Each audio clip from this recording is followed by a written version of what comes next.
Saludamos a toda la audiencia del Mayadín. Este lunes quedó instalado el nuevo poder electoral en Venezuela, luego que el pasado viernes fueron juramentados los 5 rectores por parte del Tribunal Supremo de Justicia, que tuvo que asumir la responsabilidad de designarlos tras la omisión legislativa del Parlamento.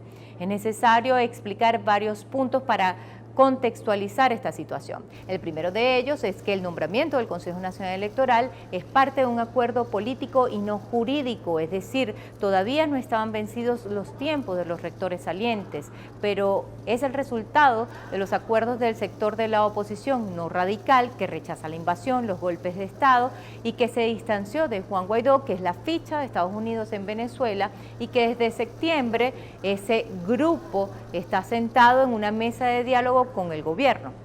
Bueno, producto de esas conversaciones surgió el acuerdo de designar un nuevo poder electoral para organizar las elecciones parlamentarias, que son las únicas que corresponden según la Constitución para este año.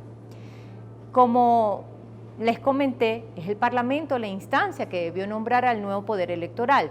Comenzaron el proceso, conformaron el comité de postulaciones integrado por 21 personas, 11 diputados, 7 de oposición y 4 del chavismo, más 10 personas de la sociedad civil. A los 6 días de instalar este comité de postulaciones, debieron aprobar el reglamento para organizar el cronograma de recepción de credenciales de los posibles candidatos a rectores del Consejo Nacional Electoral. Este tiempo coincidió con el inicio de la cuarentena por la pandemia del coronavirus aquí en el país, en Venezuela, pero no avanzaron ni siquiera de manera virtual a pesar de las peticiones de hacerlo. Alegaron la imposibilidad de comprobar la información de los currículos que les fueran llegando precisamente por estar en cuarentena. Otro sector señala que no hubo voluntad política de quienes dirigían este comité de postulaciones, que son los diputados que respaldan al autoproclamado Juan Guaidó, es decir, a la ficha de Estados Unidos. Lo cierto es que el tiempo corrió, las elecciones deben hacerse este año y están contrarreloj. El segundo punto es que se necesitaban las 2/3 partes de los diputados para aprobar a los rectores. La oposición aquí en Venezuela está dividida. Juan Guaidó se autoproclamó también presidente de la Asamblea Nacional, cuando oficialmente es el también opositor Luis Parra. Así que no iban a ponerse de acuerdo y de facto la decisión quedaría en manos del Tribunal Supremo de Justicia, y eso fue lo que realmente sucedió. El máximo ente judicial evaluó a petición del sector sentado en la mesa de diálogo con el gobierno nacional que sí había omisión legislativa, y dio incluso un lapso de 72 horas para que presentaran la lista de los preseleccionados, y por supuesto este comité de postulaciones no la tenía, así que el Tribunal Supremo de Justicia procedió a juramentar a los nuevos rectores. Estos nuevos rectores también son producto de un acuerdo político. El presidente Nicolás Maduro reveló que se reunió con todos los sectores de la oposición, incluyendo a los llamados al llamado G4, que son los 4 partidos políticos de oposición aliados a Estados Unidos que apoyan a Juan Guaidó y que tras la sombra propusieron sus fichas dentro del poder electoral. Así lo nieguen públicamente. El tercer punto es que la Constitución establece un mínimo de 6 meses para organizar las elecciones y están en el límite para hacerlo. Ese fue otro factor determinante que influyó en la designación del nuevo ente comicial por parte del Tribunal Supremo de Justicia. Y por último, la oposición radical dice que no participará en las elecciones, descalificando una vez más ahora este nuevo poder electoral que ni siquiera ha iniciado sus funciones, que apenas se está instalando.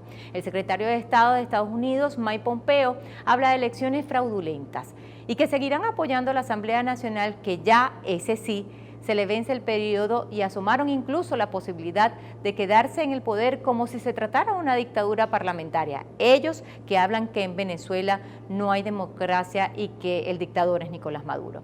Es decir, se repite la misma historia. Ni que pusieran a la Madre Teresa de Calcuta al frente del CNE, escuché decir a uno de los políticos, ellos se quedarán tranquilos.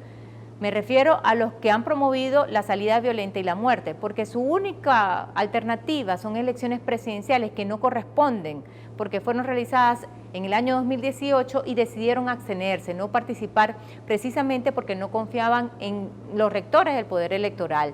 Por cierto, el mismo árbitro que les dio la victoria como diputados a la Asamblea Nacional.